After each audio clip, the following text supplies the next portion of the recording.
Hi friends, എല്ലാവർക്കും one clip PSC YouTube ചാനലിലേക്ക് സ്വാഗതം. ഇന്ന് നമ്മൾ ചർച്ച ചെയ്യാനായിട്ട് പോകുന്നത് PSC ബുള്ളറ്റിനിലെ കറണ്ട് അഫയേഴ്സ് ആണ്. PSC എക്സാമുകളിൽ ഏറ്റവും കൂടുതൽ കറണ്ട് അഫയേഴ്സുമായിട്ട് ചോദ്യങ്ങൾ വരുന്നത് PSC ബുള്ളറ്റിൽ നിന്നുമാണ്. 20 മാർക്കിൽ ഒരു 15 മാർക്കൊക്കെ നമുക്ക് PSC ബുള്ളറ്റിനിലെ കറണ്ട് അഫയേഴ്സ് പഠിച്ചാൽ കിട്ടുന്നതായിരിക്കും. ഒരു മാസത്തിൽ 2 തവണയാണ് PSC ബുള്ളറ്റിൻ വരുന്നത്. അപ്പോൾ അതിലെ ചോദ്യങ്ങളെല്ലാം നമ്മൾ ഓരോ ക്ലാസ്സുകളിലായിട്ടാണെങ്കിലും അതേപോലെ തന്നെ കറണ്ട് അഫയേഴ്സ് സീരീസിൽ നമ്മൾ ഉൾപ്പെടുത്താറുണ്ട്. അപ്പോൾ ഇന്ന് നമ്മൾ ഏറ്റവും പുതിയ കറണ്ട് അഫയേഴ്സ് ആണ് പഠിക്കാനായിട്ട് പോകുന്നത്. അപ്പോൾ നമുക്ക് നേരെ ക്ലാസ്സിലേക്ക് പോകാം. ആദ്യത്തെ ചോദ്യത്തിലേക്ക് നമുക്ക് കടക്കാം. ഹൈഡ്രോ കാർബൺ മേഖലയിലെ സഹകരണത്തിന് ഇന്ത്യയുമായി ധാരണാപത്രം ഒപ്പുവയ്ക്കാൻ തീരുമാനിച്ച രാജ്യമേതാണ്? ഏതാണ്?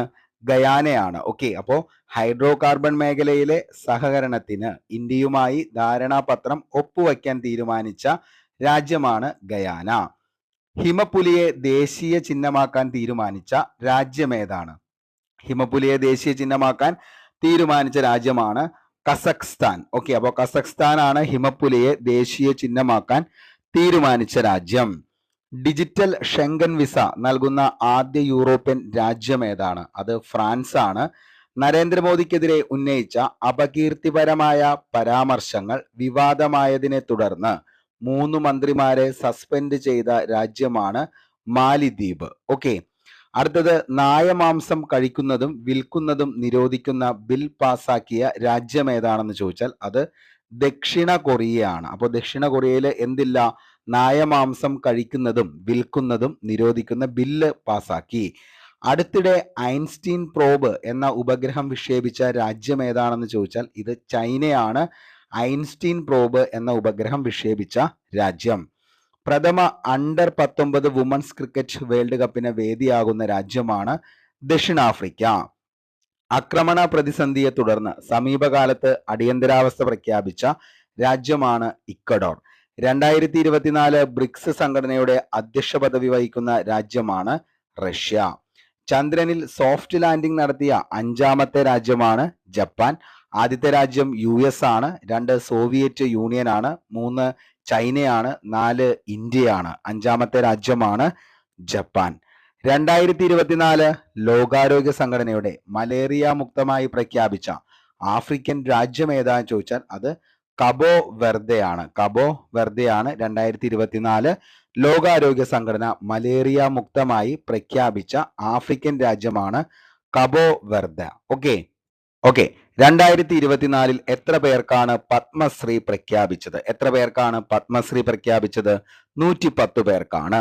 പത്മശ്രീക്ക് അർഹനായ സദനം ബാലകൃഷ്ണൻ ഏത് നിലയിലാണ് പ്രസിദ്ധൻ എന്ന് ചോദിച്ചാൽ കഥകളിയാണ്. പത്മശ്രീക്ക് അർഹനായ സത്യനാരായണ ബലേരി ഏത് നിലയിലാണ് പ്രസിദ്ധൻ എന്ന് ചോദിച്ചാൽ നെൽ കർഷകനാണ്. ഓക്കെ, പത്മശ്രീ ജേതാവായ EP നാരായണൻ ഏത് കലാരൂപവുമായി ബന്ധപ്പെട്ടിരിക്കുന്നു എന്ന് ചോദിച്ചാൽ തെയ്യവുമായി ബന്ധപ്പെട്ടിരിക്കുന്നു. 2024 മരണാനന്തര ബഹുമതിയായി പത്മശ്രീക്ക് അർഹനായ മലയാളിയായ വിദ്യാഭ്യാസ വിദഗ്ധനാണ് ചിത്രൻ നമ്പൂതിരിപ്പാട്. 2024 പ്രഖ്യാപിച്ച ആകെ പത്മ അവാർഡുകളുടെ എണ്ണം എത്രയാണെന്ന് ചോദിച്ചാൽ അത് 132 എണ്ണമാണ് 2024 പ്രഖ്യാപിച്ച ആകെ പത്മ അവാർഡുകളുടെ എണ്ണം. എത്ര പേരാണ് 2024 പത്മവിഭൂഷണ് അർഹനായത്? 5 പേരാണ്. എത്ര പേരാണ് 2024 പത്മഭൂഷണ് അർഹനായതെന്ന് ചോദിച്ചാൽ അത് 17 പേരാണ്. ഓക്കെ, ഇനി 2024 പത്മവിഭൂഷണിന് അർഹനായ പ്രശസ്ത തെലുങ്കു നടനാണ് ചിരഞ്ജീവി. 2024 പത്മവിഭൂഷണ് പബ്ലിക് അഫയേഴ്സ് വിഭാഗത്തിൽ അർഹനായ നേതാവാണ് M വെങ്കയ്യ നായിഡു. 2024 പത്മവിഭൂഷൺ മരണാനന്തര ബഹുമതിയായി ലഭിച്ച സാമൂഹിക പ്രവർത്തകനാണ് ബിദേന്ദർ പതക്. ഓക്കെ, അപ്പോ ബിന്ദേശ്വർ പതക്. ഓക്കെ, അപ്പൊ 2024 പത്മവിഭൂഷൺ മരണാനന്തര ബഹുമതിയായി ലഭിച്ച സാമൂഹിക പ്രവർത്തകനാണ് ബിന്ദേശ്വർ പതക്. പബ്ലിക് അഫയേഴ്സ് വിഭാഗത്തിൽ 2024 മരണാനന്തര ബഹുമതിയായി പത്മഭൂഷണ് അർഹനായത് MS ഫാത്തിമ ബീവിയാണ്. 2024 പത്മഭൂഷണ് അർഹനായ പ്രശസ്ത ഹിന്ദി സിനിമാ താരമാണ് മിഥുൻ ചക്രവർത്തി. വ്യാപാരം വ്യവസായ വിഭാഗത്തിൽ 2024 പത്മഭൂഷണ് അർഹനായ യങ് ലിയു ഏത് രാജ്യക്കാരനാണെന്ന് ചോദിച്ചാൽ അത് തായ്വാനാണ്. Young Liu. പബ്ലിക് അഫയേഴ്സ് വിഭാഗത്തിൽ 2024 പത്മഭൂഷണ് അർഹനായ മലയാളി ഒ രാജഗോപാലാണ്. 2024 പത്മഭൂഷൺ മരണാനന്തര ബഹുമതിയായി ലഭിച്ച തമിഴ് സിനിമാ താരമാണ് വിജയ് കാന്ത്. ഓക്കെ, വിജയ് കാന്ത്. അടുത്ത ചോദ്യം, 108 വേദികളിലായി 50,000 പേർ ഒരേ സമയം സൂര്യ നമസ്കാരം ചെയ്ത് റെക്കോർഡ് സ്ഥാപിച്ച സംസ്ഥാനമാണ് ഗുജറാത്ത്. ഓക്കെ, അപ്പൊ 108 വേദികളിലായി 50,000 പേരാണ് ഒരേ സമയം സൂര്യ നമസ്കാരം ചെയ്ത് റെക്കോർഡ് സ്ഥാപിച്ച സംസ്ഥാനമാണ് ഗുജറാത്ത്. മറ്റു സംസ്ഥാനങ്ങളിലെ ആളുകൾ കൃഷിക്കും ഹോർട്ടിക്കൾച്ചറിനും ഭൂമി വാങ്ങുന്നതിന് നിരോധിച്ച സംസ്ഥാനം ഉത്തരാഖണ്ഡാണ്. സർക്കാർ സ്കൂളുകളിലെ കുട്ടികളുടെ പ്രകടനം വിലയിരുത്താൻ ഗുണോത്സവ് 2024 ആരംഭിച്ച സംസ്ഥാനമാണ് അസം. ഓക്കെ, അപ്പോൾ സർക്കാർ സ്കൂളുകളിലെ കുട്ടികളുടെ പ്രകടനം വിലയിരുത്താൻ ഗുണോത്സവ് 2024 ആരംഭിച്ച സംസ്ഥാനമാണ് അസം.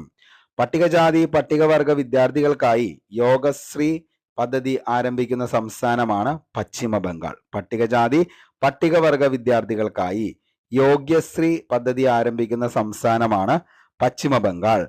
ആരോഗ്യകരവും ശുചിത്വവുമുള്ള ഇന്ത്യയിലെ ആദ്യ ദക്ഷിണ തെരുവായ പ്രസാദം ഉദ്ഘാടനം ചെയ്യപ്പെട്ട സംസ്ഥാനമാണ് മധ്യപ്രദേശ്. ഓക്കെ, അപ്പോൾ ആരോഗ്യകരവും ശുചിത്വവുമുള്ള ഇന്ത്യയിലെ ആദ്യ ഭക്ഷണ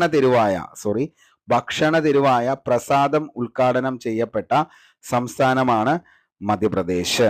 അടുത്തിടെ രാംലാല ദർശൻ പദ്ധതി ആരംഭിച്ച സംസ്ഥാനം ഛത്തീസ്ഗഡ് ആണ്. സാമൂഹികവും വൈകാരികവുമായ പഠനം പ്രോത്സാഹിപ്പിക്കാൻ സഹർഷ് എന്ന വിദ്യാഭ്യാസ പരിപാടി അവതരിപ്പിച്ച സംസ്ഥാനം ചോദിച്ചാൽ അത് ത്രിപുരയാണ്. രാജ്യത്ത് ആദ്യമായി പാലിയേറ്റീവ് കെയർ നയം പ്രഖ്യാപിക്കുന്ന സംസ്ഥാനമാണ് കേരളം.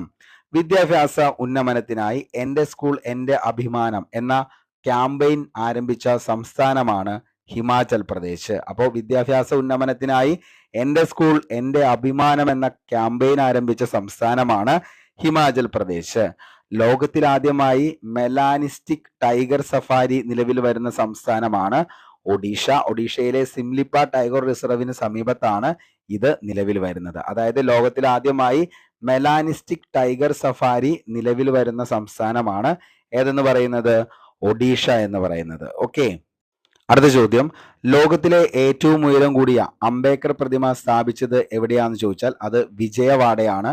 പ്രതിമയുടെ ഉയരമായ 125 അടിയും പീഠത്തിന്റെ ഉയരമായ 81 അടിയും ചേർന്ന് 206 അടിയാണ് അതിന്റെ ഉയരം എന്ന് പറയുന്നത്. ഓക്കെ, അപ്പോൾ ലോകത്തിലെ ഏറ്റവും ഉയരം കൂടിയ അംബേദ്കർ പ്രതിമ സ്ഥാപിച്ചത് എവിടെയാണെന്ന് ചോദിച്ചാൽ വിജയവാഡയാണ്. ആ പ്രതിമയുടെ ഉയരം എത്രയാണെന്ന് ചോദിച്ചു കഴിഞ്ഞാൽ എത്രയാണ്?